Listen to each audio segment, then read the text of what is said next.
esta pequena biografia de John Huss, um dos pré-reformadores. Todas as tardes, de segunda a sábado, teremos uma biografia diferente, de 4 às 5 da tarde, de segunda a sábado, temos trazido algumas biografias para o nosso conhecimento e crescimento. Nós falamos já de John Wycliffe. Esperamos em Deus que você tenha aprendido um pouquinho daquilo que os servos de Deus têm feito para o nosso crescimento, para a nossa edificação e também para o nosso exemplo, não é, de fé. Portanto, eu quero convidá-los a partir de agora a estarem atentos à leitura que estaremos fazendo de John Huss, baseado neste livro Servos de Deus, de Franklin Ferreira. John Huss: Cristo, filho de Davi, tem misericórdia de mim. Enquanto John Wycliffe enfrentava as autoridades da igreja na Inglaterra, na distante Boêmia, que na época estava ligada ao Império Germânico, mas que hoje é parte da República Tcheca, formava-se um movimento reformador muito semelhante ao que ele propunha. Neste pequeno país, uma reforma na igreja era muito necessária, pois a compra e venda de cargos eclesiásticos, a perversão da mensagem evangélica, a corrupção ética e a pompa entre os clérigos eram muito comuns, né? Isso aqui é na Idade Média, né? Imaginem hoje em dia aqui também. Será que está diferente hoje em dia? Bem, eu vou dar um abraço chamado Avani, para Avani, que está assistindo, a irmã Silvaneira Guerra, também graça e paz. Ontem não pude estar com vocês à tarde, mas hoje estamos trazendo a história deste homem de Deus chamado John Huss. John Huss nasceu por volta de 1369 numa pobre família camponesa que vivia na pequena aldeia de Uzinek, no sul da Boêmia, e ingressou na Universidade Carolina de Praga em 1319. Ele concluiu o seu bacharelado em artes em 1393, seguido do mestrado em 1396, e fez os votos de sacerdote um pouco depois, em 1400. Durante esses anos, Huss experimentou uma conversão evangélica, embora não sejam claros seus detalhes. A escolha de uma vocação sacerdotal tinha sido motivada em grande medida pelo desejo de prestígio, segurança financeira e conveniência na sociedade acadêmica.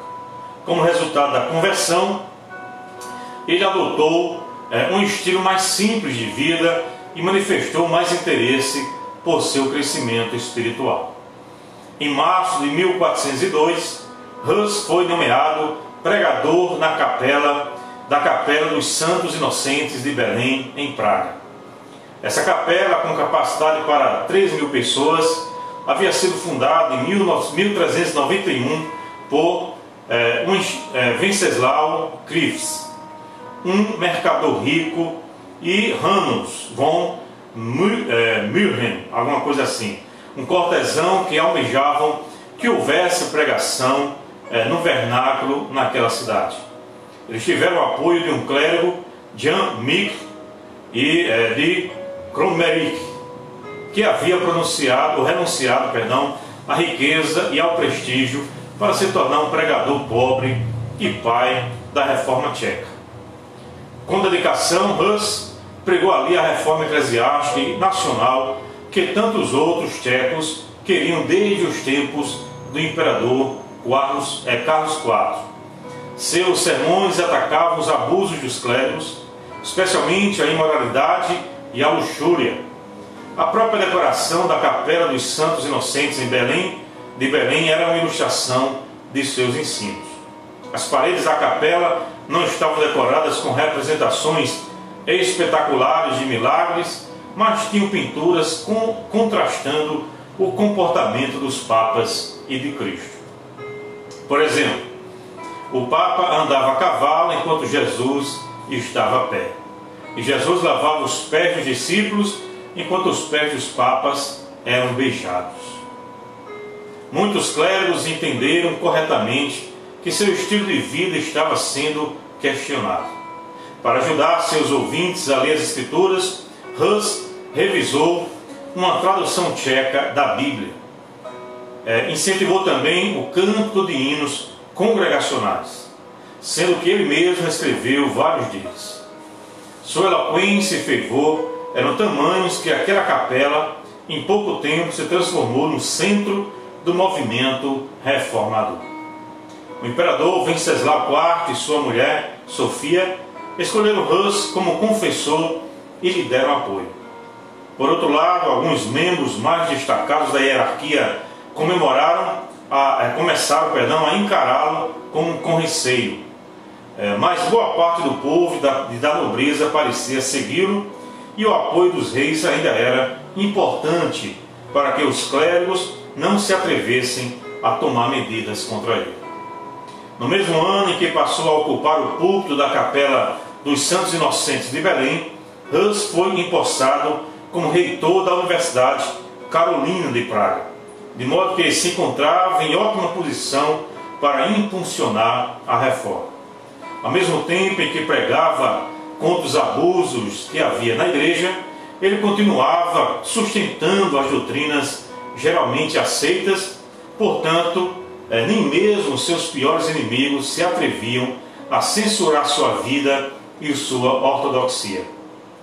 Diferente de Wycliffe, Hus era um homem muito gentil e contava com grande apoio popular. É isso que nós aprendemos, começamos já aprendendo sobre a vida de John Hus. Vamos lá. Vamos continuar a nossa leitura.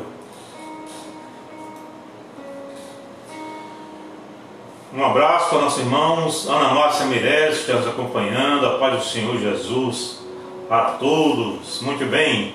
Continuando, vamos falar sobre a influência das obras de Wycliffe. O conflito iniciou-se nos círculos universitários. Começaram a chegar a Praga as obras de John Wycliffe. Um discípulo de Hus, Jerônimo de Praga, passou algum tempo na Inglaterra estudando na Universidade de Oxford e trouxe consigo algumas das obras do reformador inglês.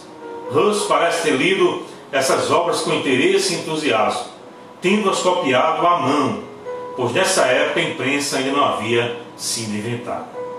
Mas Hus nunca se tornou um discípulo de Wycliffe.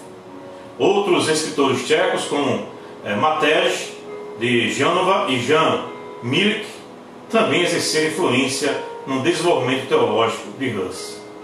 Os interesses do inglês não eram os mesmos de Hus, que não se preocupava tanto com as questões doutrinárias, mas sim com a reforma nas práticas da igreja. Sua teologia era uma mistura de doutrinas evangélicas e católico-romanas tradicionais. Ele particularmente nunca esteve de acordo com o que Wycliffe tinha dito sobre a presença de Cristo na ceia e continuou defendendo uma posição muito semelhante à transubstanciação, apesar de sustentar que tanto o vinho quanto o pão deviam ser oferecidos ao povo na ceia do Senhor. Na universidade, entretanto, as obras de Wycliffe eram discutidas. Os alemães se opunham a elas por uma longa série de razões políticas e filosóficas, mas no intento de ganhar a batalha, tentaram dirigir o debate para as doutrinas mais controvertidas de Wycliffe, com o propósito de provar que ele era herege, e por isso suas obras deveriam ser proibidas. Hus e seus companheiros logo se viram na difícil situação de ter de defender as obras de um autor com cujas ideias eles não estavam de total acordo.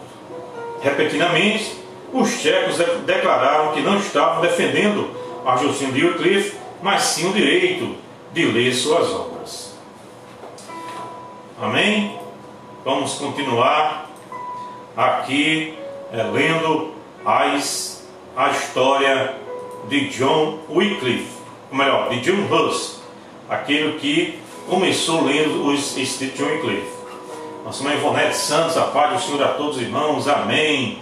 Lucimar Ferreira também acabou de entrar. Bem, continuando,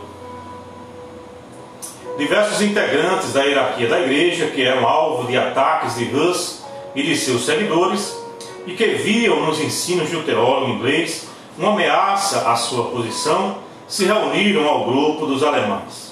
Nessa época existiam 3 papas. O Concílio de Pisa, de 1409, tentou resolver o impasse pela eleição do Papa Alexandre V, que era apoiado por Venceslau IV, enquanto o arcebispo de Praga, Zbigniew Zajíc, e os alemães da universidade apoiavam Gregório VII. Os alemães acabaram retirando-se da Universidade de Praga, indo para a cidade de Leipzig, na Alemanha, onde fundaram a universidade rival, declarando que a de Praga se entregara à heresia. Mais tarde, o arcebispo se submeteu à vontade do rei e reconheceu Alexandre V como papa. No entanto, ele se vingou de Hus e dos seus amigos, solicitando ao papa que fosse proibida a posse das obras de Wycliffe. O papa concordou e proibiu também as pregações fora das catedrais, dos mosteiros ou das igrejas paroquiais. Como o púlpito de Hus, na Capela dos Santos Inocentes de Belém, não se enquadrava nas determinações, o golpe era claramente dirigido contra ele. A Universidade de Praga protestou, mas Hus tinha agora de fazer a difícil escolha entre desobedecer ao Papa ou deixar de pregar. Com o passar do tempo, sua consciência se impôs. Ele subiu ao púlpito e continuou pregando, e esse foi seu primeiro ato de desobediência, ao qual se seguiram muitos outros. Quando em 1410 foi convocado para ir a Roma para dar conta de suas pregações e ensinamentos, Hus se negou a ir e, em consequência, foi excomungado em 1411.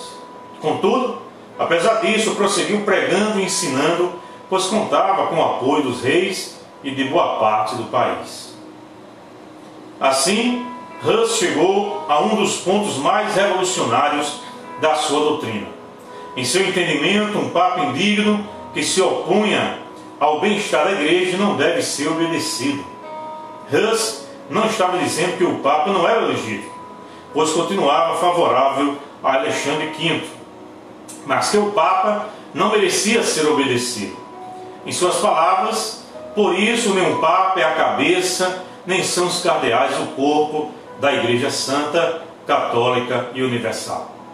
Porque somente Cristo é a cabeça e seus predestinados o corpo, e cada membro um membro desse corpo. Até aqui, Hus não estava dizendo mais do que diziam os líderes do movimento conciliar, que buscavam também uma reforma em que a autoridade do Papa fosse transferida para um concílio. A diferença estava em que os concílios se ocupavam principalmente da questão jurídica, de como decidir entre vários papas rivais, e buscavam a solução do problema nas leis e nas tradições da igreja, enquanto Hus declarava que a autoridade final era a Escritura, e um papa que não se conformasse a ela não deveria ser obedecido. É o que os reformadores depois também vieram a pregar. No livro de Eclésia, sobre a igreja, Hus escreveu: uma coisa é ser da igreja, outra coisa é estar na igreja. Claramente não se segue que todas as pessoas vivas que estão na igreja são da igreja. Pelo contrário, nós sabemos que o joio cresce entre o trigo, o corvo come da mesma eira que o pombo e a palha é colhida junto com os grãos. Alguns estão na igreja de nome e em realidade, tais como católicos predestinados obedientes a Cristo. Alguns não estão nem de nome, nem em realidade na igreja, tais como os pagãos depravados. Outros estão na igreja apenas em nome, tais como, por exemplo, os hipócritas depravados. Ainda outros estão na igreja em realidade, embora eles pareçam estar em nome fora dela.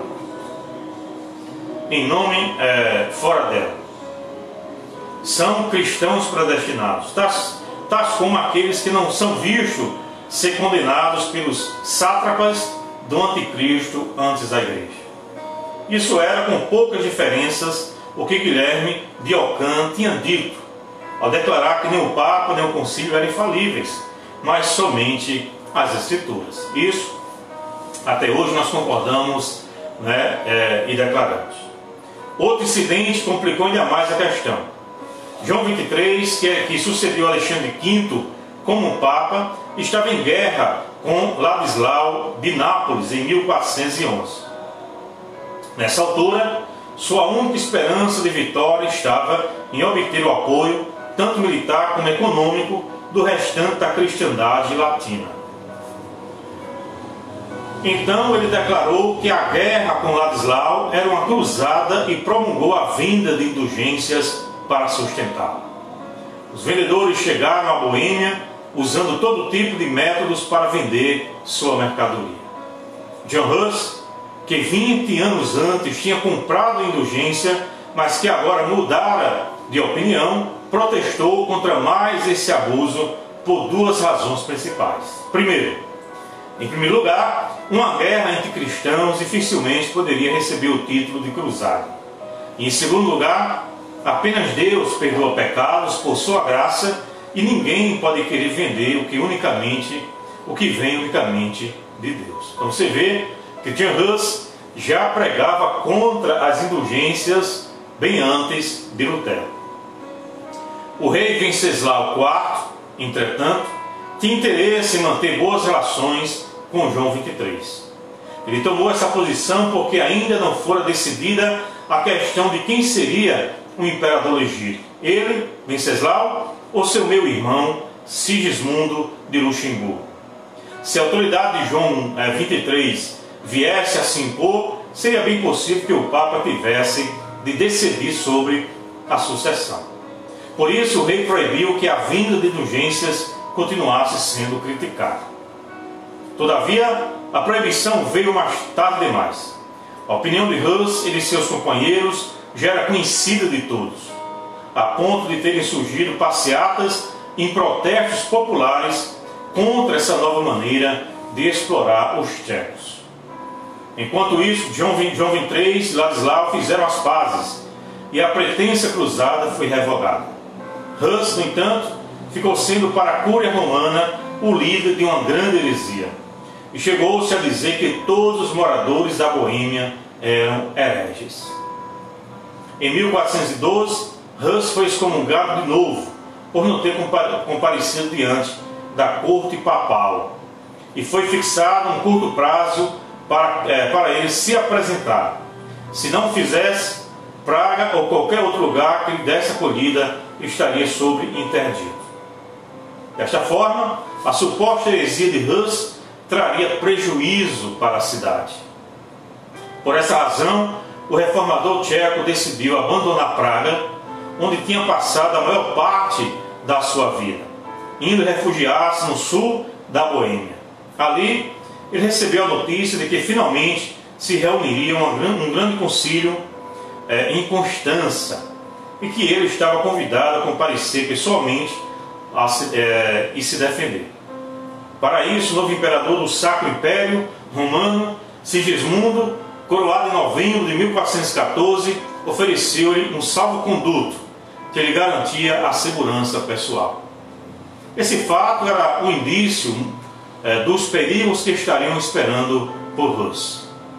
Ele sabia que os alemães que se transferiram para Leipzig tinham espalhado o rumor de que ele era herege. E sabia que não podia contar com nenhuma simpatia da parte de João XXIII. Os perigos que o esperavam em Constança eram grandes, mas sua consciência o obrigava a ir.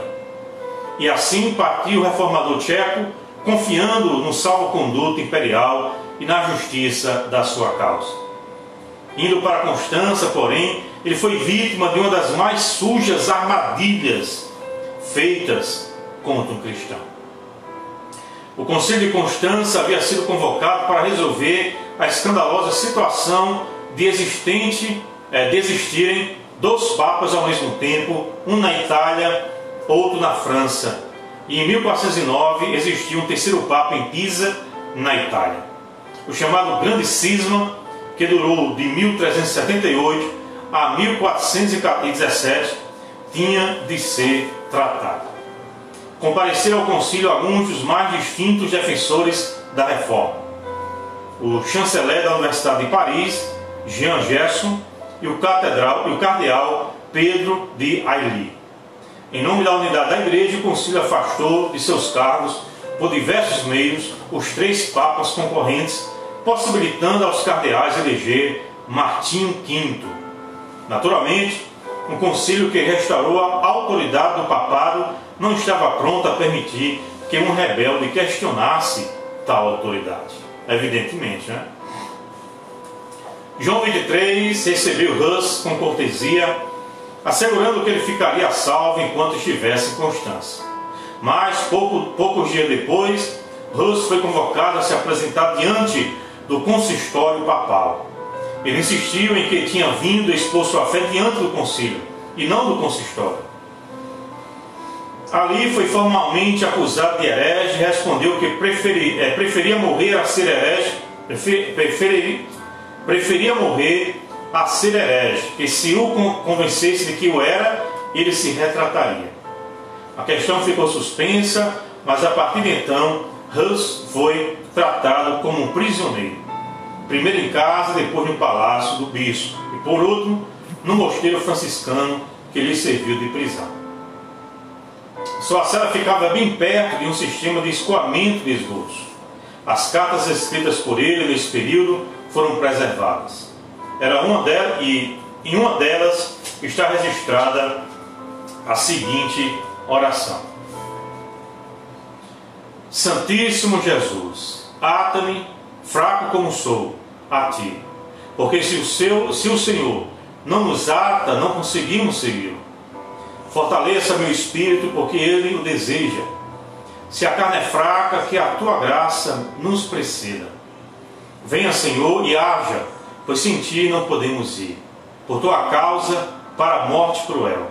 Dei-me o coração destemido, fé reta, esperança sólida, amor perfeito, pois por tua causa entregarei minha vida com paciência e contentamento. Amém. Quando o imperador, mesmo antes de chegar a Constança, soube o que acontecera, ficou extremamente irado e prometeu fazer-se respeitar o salvo-conduto que dera a Hus. Mas depois começou a dar menos ênfase ao fato, pois não lhe convinha aparecer como protetor de hereges. Em vão foram os protestos do próprio Hus, como também os que chegaram de muitos nobres da Boêmia. O detalhe é que, para os italianos, alemães e franceses, ou seja, para a imensa maioria no concílio, os boêmios não passavam de bárbaros, que sabiam pouco de teologia e cujos pronunciamentos não deveriam ser levados a sério. Em 5 de junho, Hus compareceu diante do concílio. Poucos dias antes, João XXIII tinha sido aprisionado e trazido de volta para Constância. Como isso significava que o Papa tinha perdido todo o poder, e já que Hus tivera seus piores conflitos com ele, era de se supor que a situação do reformador melhoraria. Mas o contrário aconteceu. Doente, fisicamente desgastado por um longo aprisionamento e pela falta de sono, Hus foi levado para a Assembleia acorrentado, como se tivesse tentado fugir ou se já tivesse sido julgado. Foi acusado formalmente de ser um herege e de seguir as doutrinas de Wycliffe. Ele tentou expor suas opiniões, mas houve tamanha gritaria que não pôde fazer-se ouvir. Por fim, foi decidido adiar a questão para 7 de junho. O processo de Hus durou 3 dias. Repetidamente, ele foi acusado de herege. Mas, quando foram relacionadas as doutrinas concretas de que consistia sua suposta heresia, Hus demonstrou que era perfeitamente ortodoxo. Ailly assumiu a liderança do julgamento, exigindo que Hus se retratasse das heresias. E Hus, por sua vez, insistia em que nunca havia crido nas doutrinas das quais exigiam que ele se retratasse. Por isso, não podia fazer o que de ali ordenava. Hus disse ao concílio que não poderia, por uma capela cheia de ouro, recuar da verdade. Não havia maneira de resolver o conflito.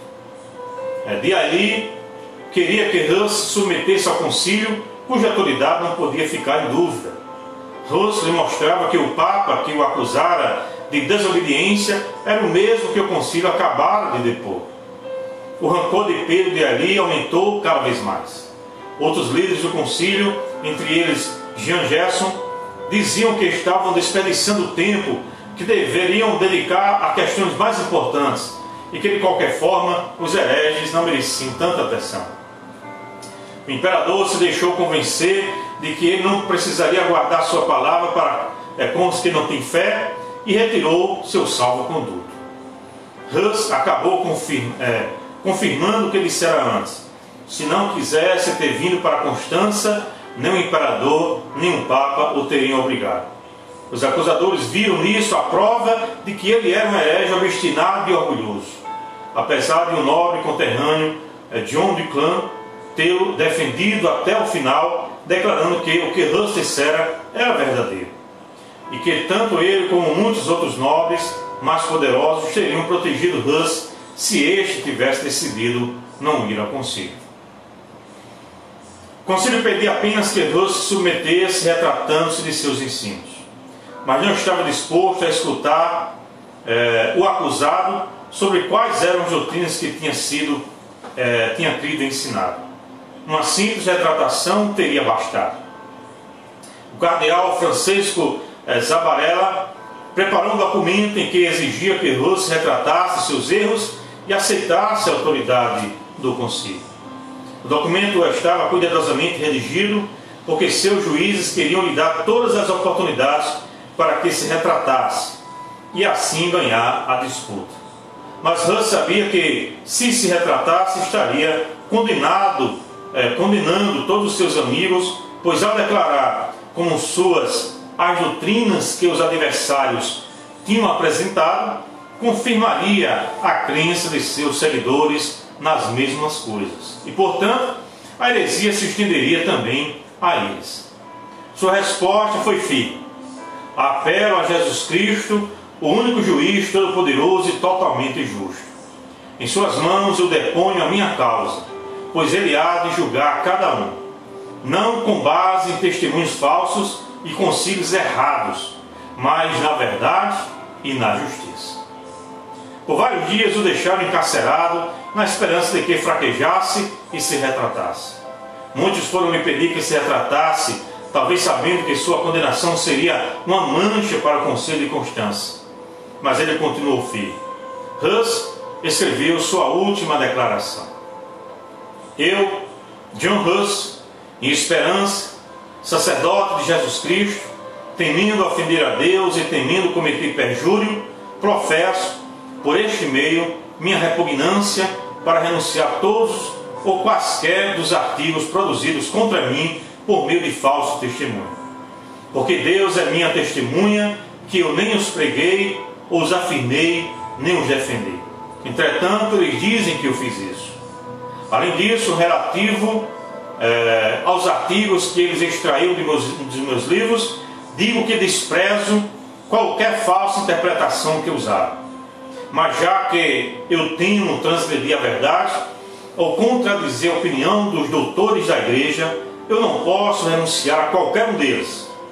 E se fosse possível que minha voz pudesse chegar ao mundo inteiro agora, como no dia do julgamento, em que toda mentira e todo pecado que eu cometi será manifesto, então eu alegremente renuncio diante de todo mundo toda falsidade e erro que eu tenha pensado ou declarado, ou de fato tenha dito.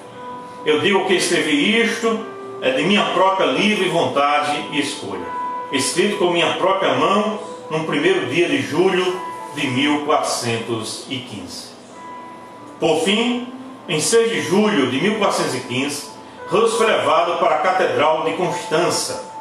Ali, depois de um sermão sobre a teimosia dos hereges, ele foi vestido de sacerdote recebeu o cálice apenas para, logo em seguida, lhes arrebatarem ambos, em sinal de que estava perdendo suas ordens sacerdotais. Depois cortaram seu cabelo para estragar a tonsura. Por último, lhe colocaram na cabeça uma coroa de papel decorada com diabinhos e o enviaram para a fogueira. A caminho do suplício, Hus teve de passar por uma pira onde seus livros estavam sendo queimados. Ele riu e disse aos presentes para não queimarem, não crerem nas mentiras que circulam a seu respeito. O marechal do Império, von Poppenheim, na presença do eleitor palatino Luís III, pediu-lhe mais uma vez que se retratasse, mas novamente ele negou com firmeza. Deus é minha testemunha, que a evidência contra mim é falsa. Eu nunca pensei ou preguei, exceto com a única intenção de ganhar os homens, se possível, dos seus pecados. Por fim orou dizendo: Senhor Jesus, por ti sofro com paciência esta morte cruel. Rogo-te que tenhas misericórdia dos meus inimigos. O fogo foi aceso. Enquanto as chamas o envolviam, Hus começou a cantar: Cristo, tu, Filho do Deus vivo, tem misericórdia de mim. Os carrascos recolheram todas as cinzas e as lançaram no rio Reno, para que não restasse nada dele. Mas seus discípulos recolheram a terra em que ele foi queimado e a levaram para a Boêmia. O local onde Hus morreu está marcado atualmente por uma pedra memorial, e ainda hoje ele é homenageado com um feriado público anual na República Tcheca. No ano seguinte, Jerônimo de Praga, que tinha decidido se unir a Hus em Constança, também foi martirizado. O movimento inicial por John Hus na Boêmia continuou resistindo à pressão católica. Quase 90% da população tcheca seguia suas ideias, que sobreviveram através de uma igreja evangélica conhecida como Irmãos Unidos, ou Irmãos Morávios, que existe até hoje, e influenciaram diretamente Martim Lutero e John Wesley. E 6 séculos mais tarde, em 1999, o Papa João Paulo II expressou profundo pesar pela cruel morte infligida a Hus.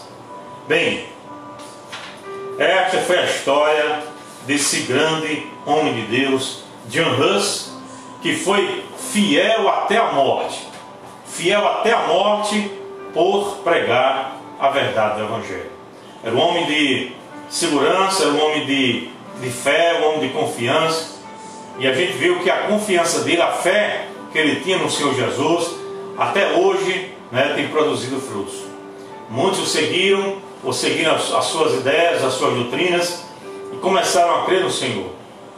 E até hoje, esses discípulos são conhecidos em todo o mundo. Que a gente possa se alegrar, e entender que precisamos ser fiéis a Cristo até a morte. Mesmo que todos falem mal da gente, mesmo que todos não nos compreendam, mesmo que alguns até nos chamem de hereges ou até coisas parecidas, continuemos pregando o Evangelho de Cristo. Hoje não vamos mais para a fogueira, mas existem muitas perseguições para os cristãos, não aqui no Brasil. Aqui no Brasil também tem, mas de outras formas. Mas hoje pessoas são mortas ainda por amor a Jesus. São queimadas também vivas, são decapitadas, são assassinadas, são metralhadas no mundo inteiro por amor ao Evangelho. Então, confie no Senhor Jesus. Aquilo que eles passam, nós não passamos nem a metade. Que a gente possa ter essa confiança cada vez mais, firme no Senhor, sabendo que as lutas que nós passamos, como John Hus passou, as tribulações dessa vida não se podem comparar com a glória que há de ser revelada em nós. Fica aqui a nossa palavra para o seu coração e o nosso agradecimento por você estar conosco nessa tarde, lendo e aprendendo mais sobre a vida desse homem de Deus, de ambos. Um abraço, nosso irmão Zimar, Maria Lúcia Xavier, Amarilo, Carlos Fernando ali em Portugal, Francisco de Assis, Cândido, Bianca, Eliane Cardoso, Silva Neira Guerra, grandes homens de Deus, é verdade, que nós tenhamos esta mesma fé, que não venhamos vacilar, independentemente, né, do tamanho do gigante que possam tentar nos amedrontar. Cristo é muito maior do que todos eles. Então sejamos fiéis, como diz as Escrituras, até a morte. Vamos orar pedindo a Deus a sua graça sobre as nossas vidas nessa tarde. E à noite, 7h30, estaremos aqui no templo, fazer aquela mesa redonda, perguntas e respostas sobre vários assuntos. E você é o nosso convidado para estar conosco. Hoje à noite, a partir de 7h30 da noite. Que Deus abençoe a sua vida grandemente, em nome do Senhor Jesus. Pai, damos-te graça, muito obrigado por esse momento em tua presença. Abençoa cada um dos teus filhos que estiveram conosco até agora. Dá-nos a tua graça a cada dia. Vem, Senhor, trabalhando em cada coração. Fortalece a nossa fé a cada momento. Que possamos continuar crendo no Senhor Jesus, independentemente daquilo que venhamos a passar. Assim que oramos, e assim que nós já te agradecemos por tudo, em nome de Jesus. Amém. Deus abençoe a todos e até hoje à noite, 7h30, se assim Deus nos permitir. Amanhã